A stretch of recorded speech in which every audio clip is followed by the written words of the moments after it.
The nice part about winning in any round, but in the first round in particular, is you have 5 playoff points that continue with us into the next round, right? So those are nice, which you can argue means as much as the win sometimes when you're going through this next couple rounds here. So, if you could win at Kansas, you're going to feel fantastic.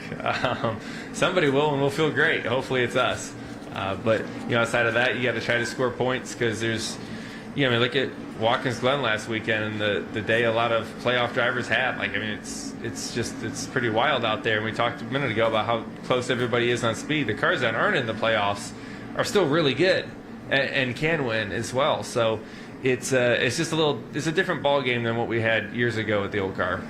Do you feel you're in better shape than it seems in other years? You were trying to gain ground before you got to the playoff, came in with more momentum. So do you feel you're in better playoff shape than you've been at times when you actually come into a playoff and won the title? Yeah, I think in both our titles, we haven't had the most playoff points or really a great regular season leading into it. And the playoffs have gone really well for us. Just there's multiple reasons that go into that. But there's been times that we've come into the playoffs with a ton of playoff points and we didn't make it to the championship for. So it's just I guess it just kind of depends on, what the 10 weeks looks like and really what each 3-week little season looks like. That's really the most important part is you just got to be able to stay alive and stay in the game 3 weeks at a time. Okay, we'll go next to John Newby and then to Kelly. How about now? There we go. John Newby, alt driver. So, Harrison Burton's going to AM Racing, and as someone who's worked with them, helped them get a couple top 10s, I was curious, what have you seen from that organization as they try to build, and will it be extra beneficial, I guess, having a Cup guy coming in full-time for them? Yeah, I think it'd be good for the both of them. It's good for Harrison. It's good for AM to have each other. There's so much potential in that race team, and they really just need consistency. It was the biggest thing that I kind of took out of the whole thing is this, when you're switching to a different driver every week, and some drivers, and it's not their fault, but some drivers have zero experience and some have a lot of experience, but the ones that have none can't guide the team into the right things, right? They don't know, if you haven't really raced an Xfinity car many times, you don't know what it's supposed to feel like. So you can't tell them what's wrong. And in return, the team can't get any better because they don't know what's wrong because the driver's not telling them. So they need some consistency. Harrison will definitely be great for that.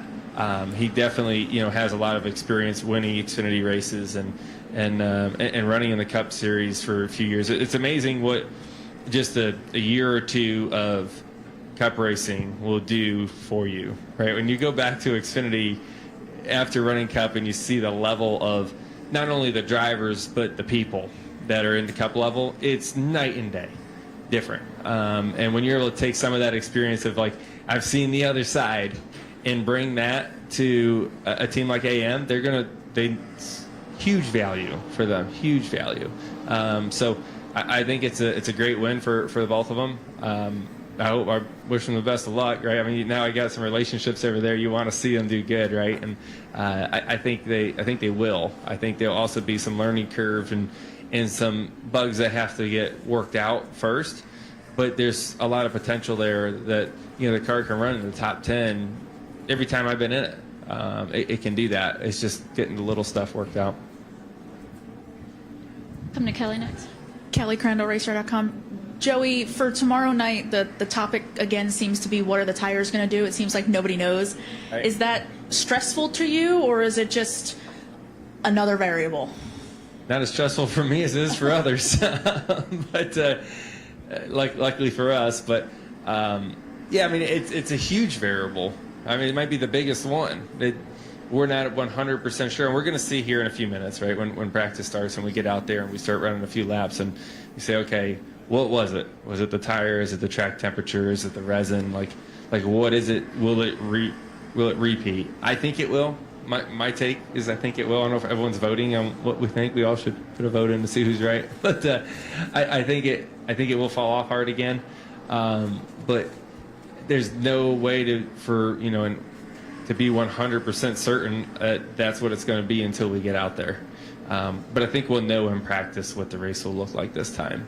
Last time in the spring we saw that in practice, and everyone's like, yeah, but the track will rubber up and it'll get better. And, wear will go down, pace will slow down, and then it didn't. Like, it stayed the whole time. Now, the teams will be more aware of it. I'm sure a lot of teams probably made some changes to their cars from last time. That'll help that. I thought it was great last time. It's entertaining to watch, just watching the race back. I mean, there's so much going on. Almost too much going on to where you can't actually keep up with it all. But it definitely threw quite the old slider on us that we weren't ready to see. So this time I wouldn't be more prepared. When previewing the round of 16, the talk was that this was going to be a wild card, as Mark was talking about. This could be a crazy round. Is the expectation the same for the round of 12 with Talladega, or will things be a little calmer, you think, this next round?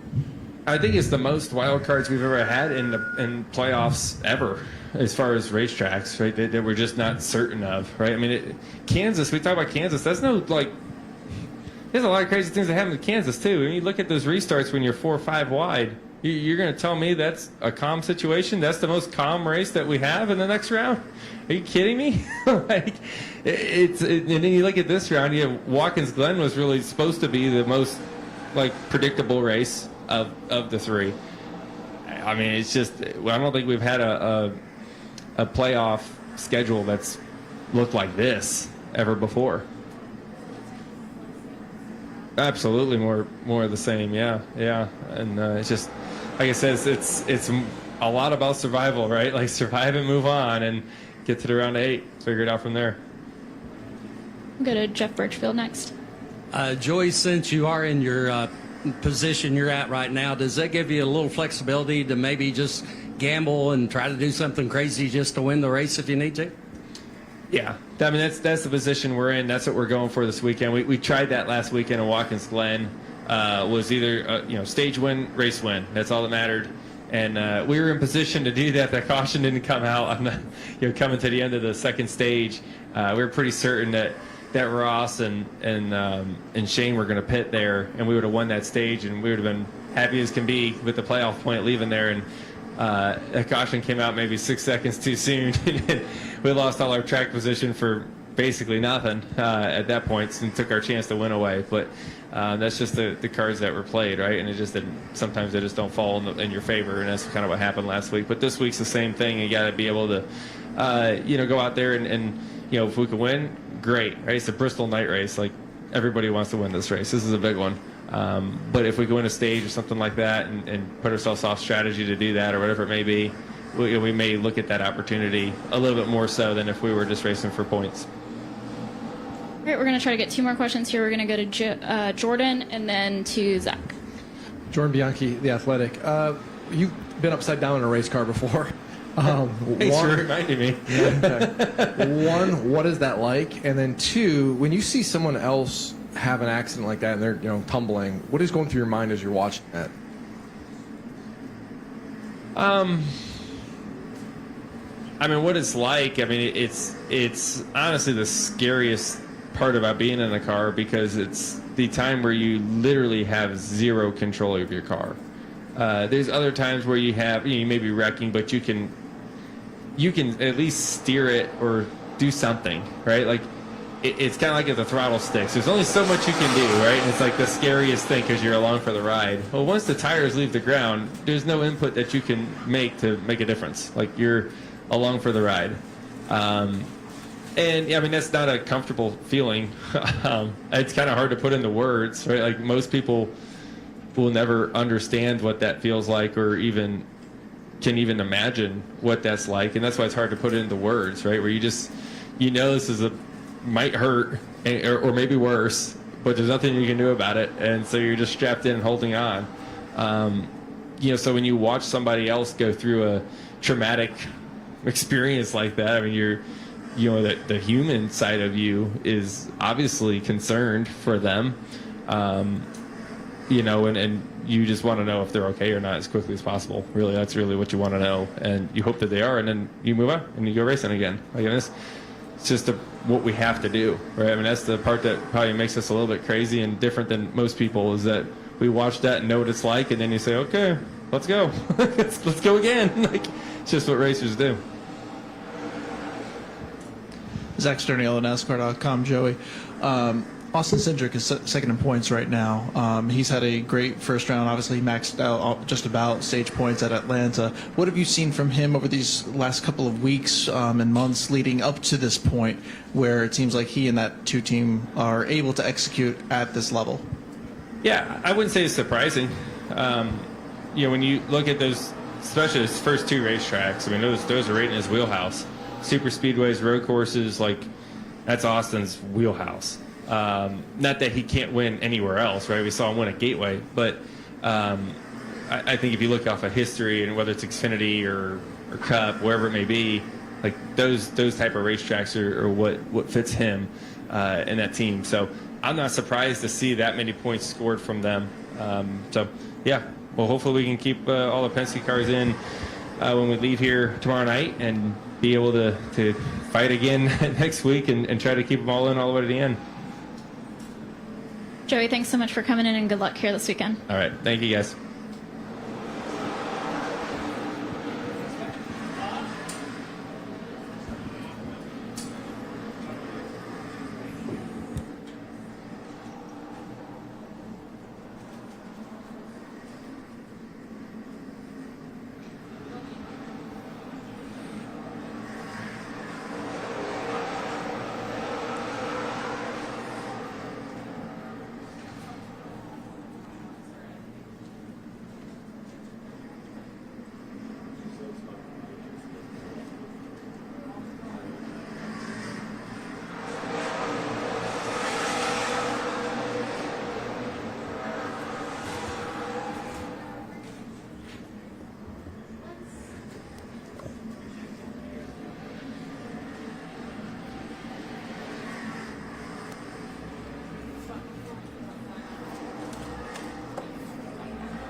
Check one.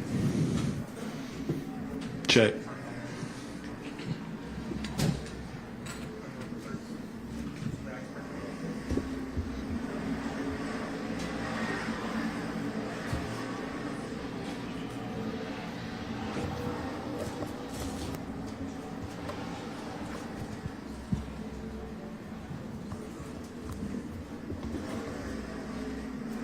We're going to continue on here this afternoon with Chris Buescher, driver of the number 17 RFK Racing Ford.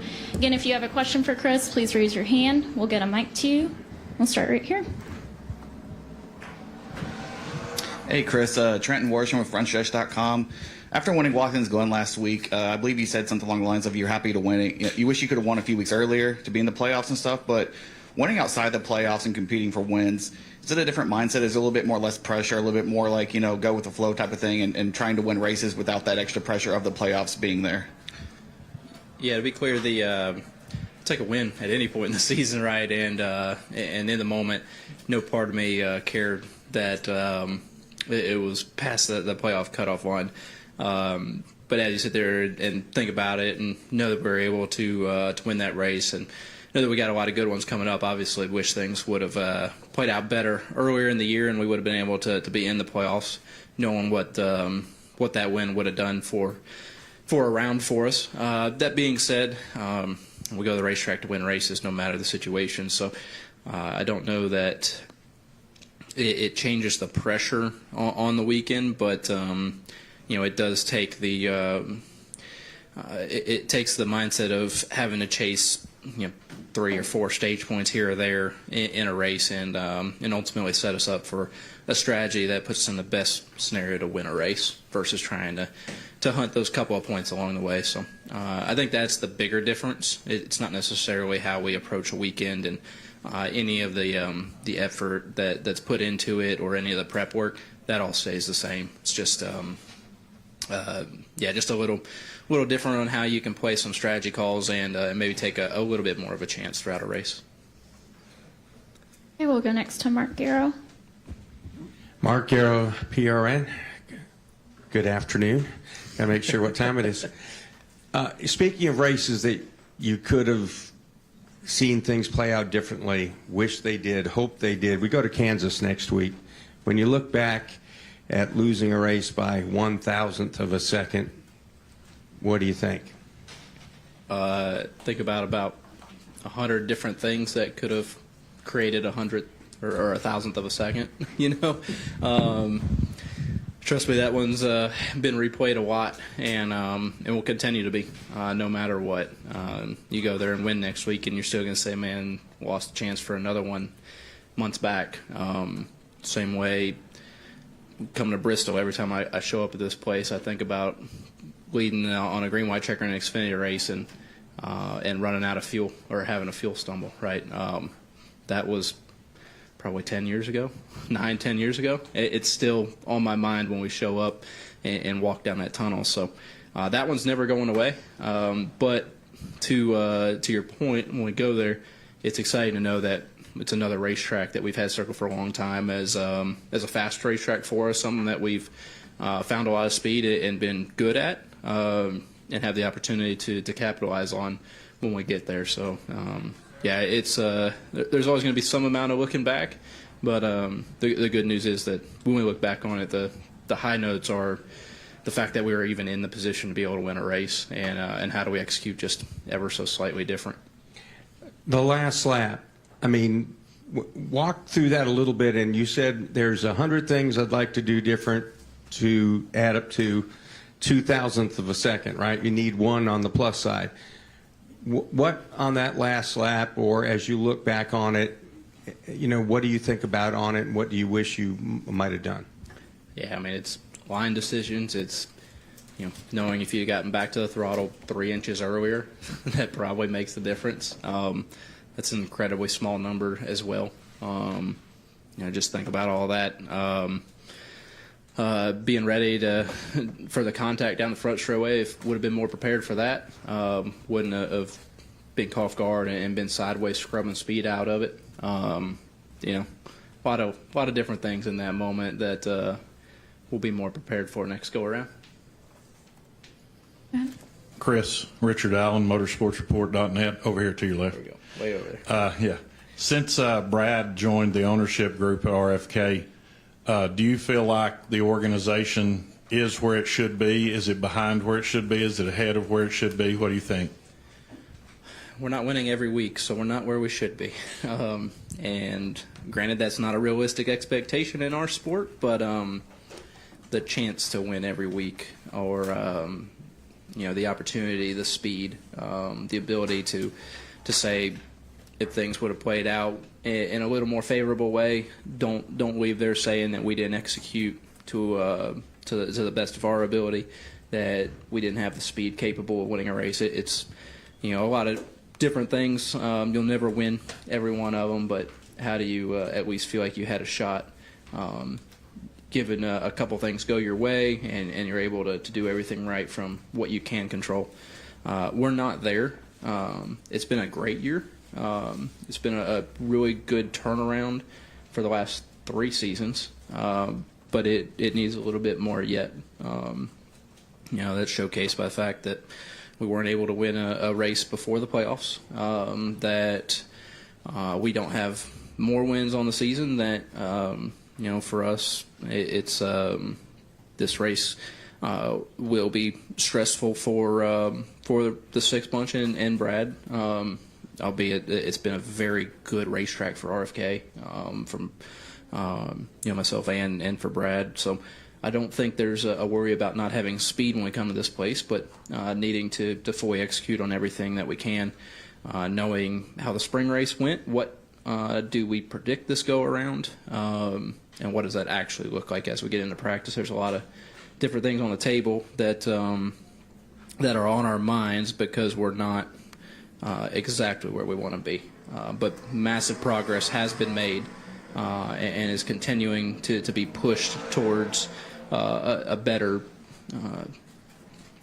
standard each and every week still. We're next to Stephen. Steven, sunfronters.com. Chris, since you mentioned last week about how you didn't have to focus on stage points and so on there, does it feel somewhat paradoxical that in a system that's designed, to promote and, encourage winning, that you were able to go for the win while a lot of the drivers in the playoffs really had to just points race last week? Yeah, when you put it that way. It's certainly interesting to think about, and I talked a lot probably 6 weeks ago, 8 weeks ago through that stretch. We've been kind of living on a bubble for that playoff spot for a long time, and knowing that we were going to need a win most likely. We did a good job at putting ourselves in a good spot and recovering from 3 accidents in the last 3 weeks, and gaining a ton of points on those that we thought we were racing, and a couple new winners got us. But that being said, I talked a lot about the fact that I think that points racing does take away your best effort when you go to the racetrack, and I did not want to get stuck in that mindset as we got into those last couple of months that we were going to the racetrack just to try and grab stage points and finish decent. I don't want to do that, and the system can lead you down that road if you're not careful, and it can work. Obviously, the most secure way to do it is to win, and so yes, it is weighted towards going out there and just winning a race, right? But it's easy as you get down to the wire to know that you are close on a point side of things with half a dozen other drivers that you gotta be aware of it. You can't be out there making insane calls or massive risk taking, but at the same time, it's could that have worked out? Maybe.